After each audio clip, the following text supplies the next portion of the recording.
नमस्कार। आज हम गोता लगा रहे हैं कुछ बहुत गहरे सवालों में। जीवन क्या है? मौत? हमारी चेतना का क्या होता है? इन सब का मतलब क्या है आखिर? हाँ, ये बड़े सवाल है। और इसके लिए हम नील डोनाल्ड वॉल्स की किताब कन्वर्सेशंस विद गॉड बुक 3 के 8वें अध्याय को समझने की कोशिश कर रहे हैं। ये किताब एक तरह की बातचीत है ईश्वर और लेखक के बीच। बिल्कुल एक संवाद के रूप में। तो हमारी कोशिश रहेगी कि इस बातचीत में जो गहरे विचार छिपे हैं उन्हें थोड़ा बाहर निकालें, समझें और देखें कि ये हमारी आम सोच को कैसे शायद चुनौती देते हैं। हाँ, बिल्कुल। तो क्या तैयार हैं? चलिए इन विचारों की परतें खोलते हैं। जरूर। सबसे पहले बात करते हैं जीवन और मौत की। किताब का एक बड़ा दावा है कि जीवन असल में कभी खत्म नहीं होता, ये हमेशा चलता रहता है और वो पुनर्जन्म एक सच्चाई है। हाँ, तो ये विचार इस पूरी बातचीत की नींव है, आप कह सकती हैं।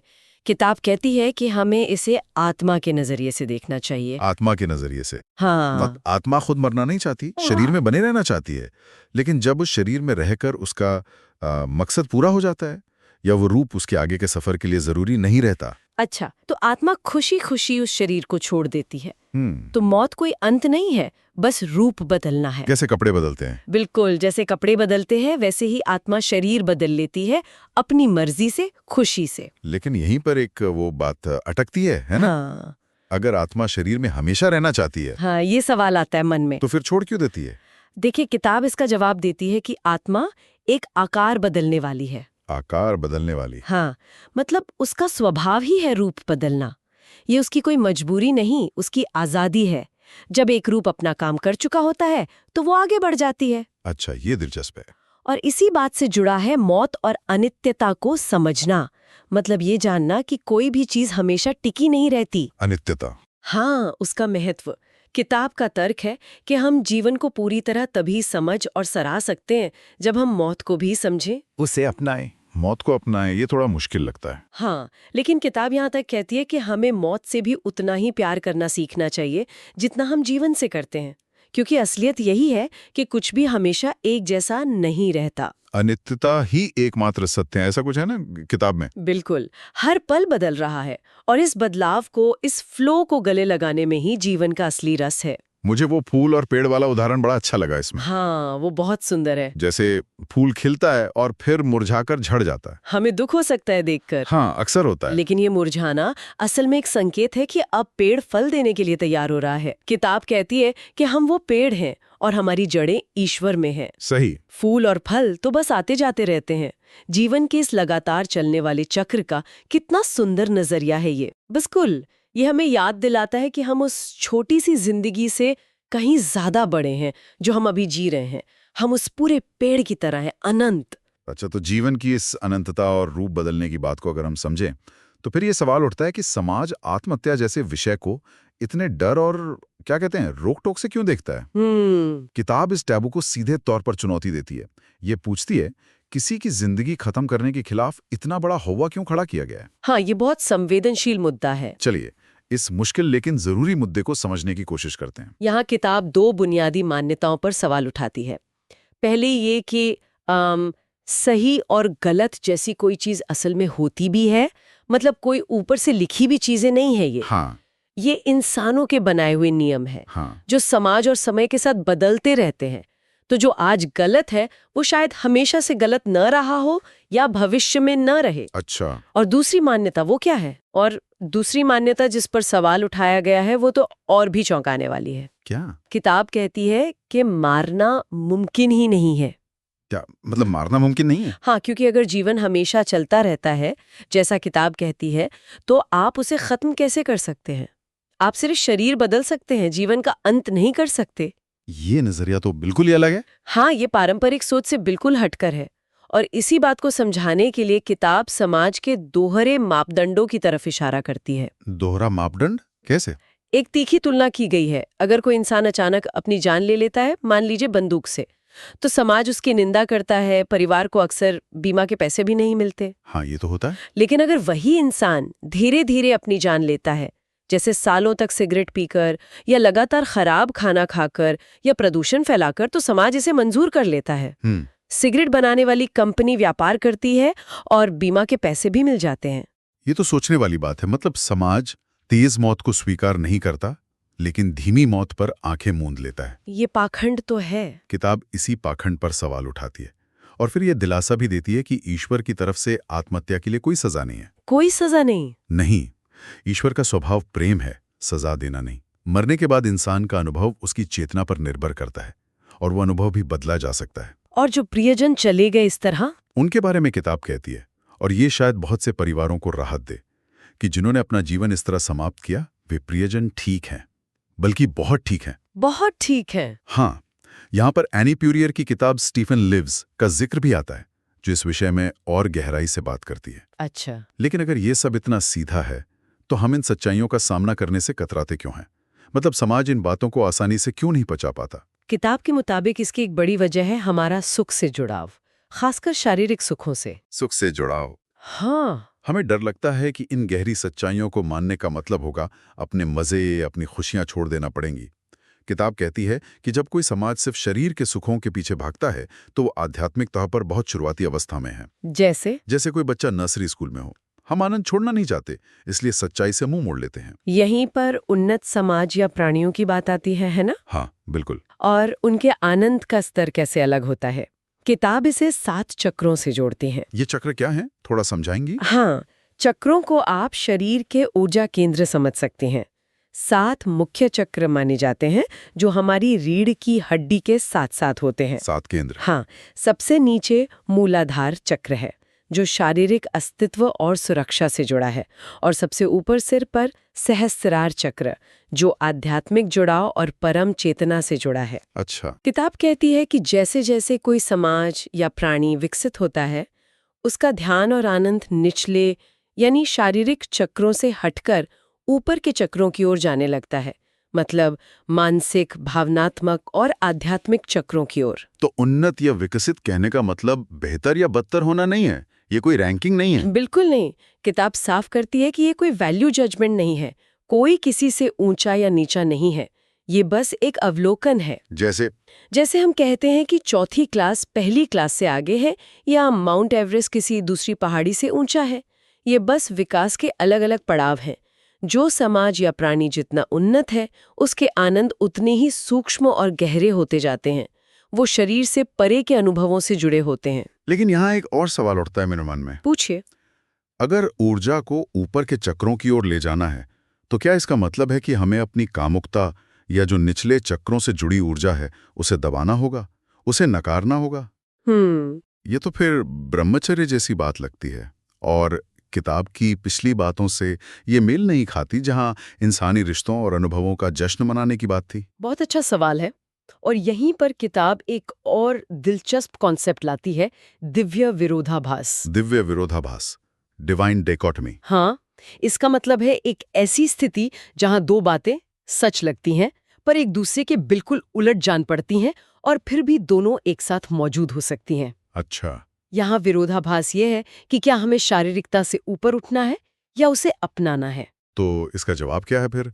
ब्रह्मचर्य या? किताब साफ तौर पर कहती है कि ब्रह्मचर्य ही उन्नति का एकमात्र रास्ता है। ये सोचना गलत है। अच्छा। सच्ची पवित्रता या होलीनेस का मतलब है संपूर्णता, होलनेस। संपूर्णता मतलब अपने अस्तित्व के हर हिस्से को स्वीकारना और एक करना, शरीर, मन, आत्मा, और इसमें सभी 7 ऊर्जा केंद्र शामिल हैं, सबसे नीचे वाला जड़ चक्र भी। ओह, अच्छा। किताब कहती है कि अगर आप यौन संबंध जैसा अनुभव सिर्फ निचले चक्र से कर रहे हैं तो आप उस अनुभव के सबसे शानदार हिस्से से चूक रहे हैं।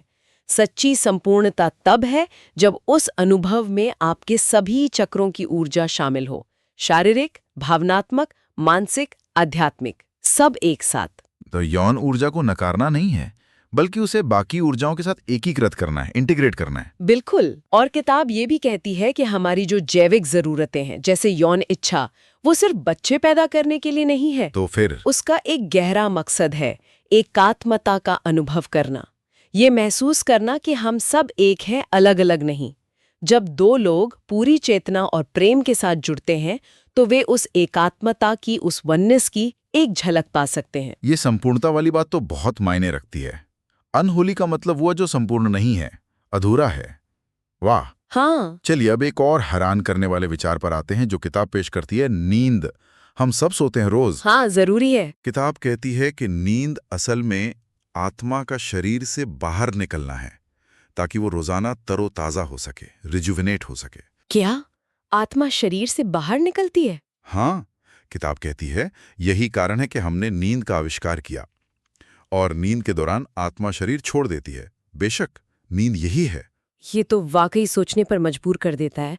मतलब रोज रात को? हाँ, किताब समझाती है कि बच्चे ज्यादा क्यों सोते हैं। क्यों? क्योंकि उनकी आत्मा अभी शरीर में होने के अनुभव के साथ तालमेल बिठा रही होती है। उसे बार बार बाहर जाकर खुद को रिचार्ज करने की जरूरत पड़ती है। अच्छा, और बड़े लोग, ज्ञानी लोग? वहीं दूसरी तरफ जो लोग बहुत ज्ञानी या जागरूक होते हैं उन्हें कम नींद की जरूरत पड़ सकती है। क्यों भला? क्योंकि वे शरीर में रहते हुए भी अपनी आत्मा से ज्यादा जुड़े रहते हैं। उन्हें बार बार पुष्टि या आराम के लिए बाहर जाने की उतनी जरूरत नहीं होती। और बुरे सपनों का क्या? क्या वो भी आत्मा की यात्रा से जुड़े हैं? किताब के अनुसार हाँ, बुरे सपने तब आ सकते हैं जब आत्मा शरीर से बाहर हो लेकिन मन उलझा हुआ या डरा हुआ हो। वो एक भ्रम की स्थिति है। और अच्छी नींद के बाद जो ताजगी महसूस होती है, वो इसलिए कि आत्मा महान स्मरण यानी ग्रेट रिमेम्बरेंस की जगह पर पहुंचकर लौटी है और मन शांति और आनंद से भर गया है। कमाल है। तो रोज रात को हम अनजाने में एक छोटी यात्रा पर निकल जाते हैं। लगता तो यही है इस किताब के हिसाब से। लेकिन सवाल यह है कि क्या जागते हुए भी इस एकात्मता, इस ताजगी, इस शांति का अनुभव किया जा सकता है? क्या इसके लिए सोना ही जरूरी है? नहीं, बिल्कुल नहीं। और यहीं पर ध्यान यानी मेडिटेशन का महत्व सामने आता है। ध्यान? किताब कहती है कि रोजाना ध्यान करना इस अनुभव को जागते हुए पाने का एक सबसे अच्छा तरीका है। ध्यान मतलब आंख बंद करके चुपचाप बैठ जाना? वो एक तरीका है जिसे बैठकर ध्यान कह सकते हैं। लेकिन किताब ध्यान के कई और रूप बताती है जो ज्यादा प्रैक्टिकल है और जीवन से जुड़े हुए हैं। जैसे रुककर ध्यान, दिन में बस कुछ पल के लिए रोकें, जो कर रहे हैं उसे छोड़ें और अपने आसपास की दुनिया, अपनी सांसों पर ध्यान दें। अच्छा, बस रुकना है? हाँ। फिर है चलकर ध्यान। जब चल रहे हों तो हर कदम, हर आहट, हर दृश्य के प्रति पूरी तरह सजग रहें, अवेयर रहें। चलते हुए ध्यान। और करते हुए ध्यान वो क्या है? वो है किसी भी काम को, चाहे बर्तन धोना हो, खाना बनाना हो, कंप्यूटर पर काम करना हो, पूरी तरह डूबकर पूरे ध्यान और प्रेम से करना। उस काम को ही पूजा या ध्यान बना देना। अरे वाह! यहाँ तक कि किताब यौन ध्यान की भी बात करती है, यानी उस अंतरंग अनुभव को पूरी जागरूकता, सम्मान और एकात्मता के भाव से जीना। मतलब ध्यान सिर्फ एक क्रिया नहीं बल्कि जीने का एक तरीका है, एक नजरिया है। बिल्कुल। असली चीज है सच्ची जागृति, या जिसे आजकल लोग माइंडफुलनेस कहते हैं, यानी हर पल में पूरी तरह मौजूद रहना, जागरूक रहना, होश में रहना। हाँ, होश में रहना। साधारण से साधारण काम में भी दिव्यता या जादू देखना। जब आप इस तरह जीना सीख जाते हैं तो पूरा जीवन ही एक ध्यान बन जाता है। किताब कुछ बहुत आसान नुस्खे भी बताती हैं इस जागरूकता को बढ़ाने के लिए ना, कुछ सिंपल चीजें। हाँ, बिल्कुल आसान। पहला, मुस्कुराना। मुस्कुराना? हाँ, बस यूं ही बेवजह मुस्कुराना, क्योंकि आपकी आत्मा एक राज जानती है कि सब ठीक है। किताब कहती है खूब मुस्कुराओ, ये आपकी हर बीमारी को ठीक कर देगा। हर बीमारी को? शायद शाब्दिक रूप से नहीं, पर हाँ, ये आपकी सोच और महसूस करने का तरीका बदल सकता है, आपकी वाइब्रेशन बदल सकता है। अच्छा, और दूसरा? दूसरा आसान तरीका है सांस लेना। गहरी, धीमी, प्यार भरी सांसें लेना। हर सांस के साथ जीवन की ऊर्जा को महसूस करना। मुस्कुराना और सांस लेना, इतने सरल उपाय। हाँ, लेकिन बहुत शक्तिशाली। ये छोटे छोटे काम हमें उस तैयारी की स्थिति या सच्ची जागृति में लाने में मदद करते हैं जिसके बारे में किताब बात करती है। अच्छा। इस अवस्था में हम शरीर में रहते हुए भी आत्मा की शांति और जुड़ाव का अनुभव कर सकते हैं। इसके लिए शरीर छोड़ने की जैसे नींद में जरूरत नहीं। तो आज हमने काफी कुछ खंगाला। जीवन जो कभी खत्म नहीं होता, मौत जो सिर्फ एक बदलाव है, आत्महत्या पर समाज के नजरिए को चुनौती, हाँ, आनंद का असली मतलब और चक्रों से उसका रिश्ता, नींद का रहस्य और आत्मा का तरोताजा होना, और ध्यान के जरिए जागते हुए भी एकात्मता का अनुभव करना। इन सब का निचोड़ क्या है, मतलब सार क्या है? मुझे लगता है वह केंद्रीय संदेश ये है कि जीवन खुद एक बहुत बड़ा ध्यान है। ये एक मौका है ईश्वर को, दिव्यता को, अपनी ही सच्चाई को अनुभव करने का। जीवन एक ध्यान है। हाँ, हमारी जो परेशानियां या दुख है वे हमारे नजरिए का नतीजा है, परम सत्य नहीं। हर अनुभव हमें कुछ सिखाता है, हमें संपूर्णता की ओर ले जाता है। और सबसे बड़ी बात, मौत अंत नहीं है। मौत अंत नहीं है। जब हम जीवन और मृत्यु दोनों को एक ही अनंत खेल का हिस्सा मान लेते हैं, तब हमें एहसास होता है कि डरने की कोई बात नहीं, क्योंकि असल में कोई मौत है ही नहीं। ये सचमुच गहरे विचार हैं जिन पर सोचने की जरूरत है। हाँ, मनन करने की जरूरत है। और श्रोताओं के लिए एक सवाल छोड़ जाते हैं जो इन विचारों से ही उपजा है। जरूर। अगर नींद सच में आत्मा का शरीर से बाहर जाकर तरोताजा होना है, तो फिर सपने क्या हैं? क्या वे आत्मा की उस यात्रा के दौरान मन के बनाए हुए चित्र हैं, या उनका कोई और गहरा मतलब हो सकता है? दिलचस्प सवाल। और दूसरा सवाल, अगर हम रोजमर्रा के काम जैसे खाना बनाना या ऑफिस का काम उस संपूर्णता की भावना के साथ करें जिसमें हमारे सारे चक्र, सारी ऊर्जा शामिल हो, तो हमारे वो साधारण से लगने वाले काम कितने असाधारण बन सकते हैं। ये भी सोचने वाली बात है। सोचते रहिएगा।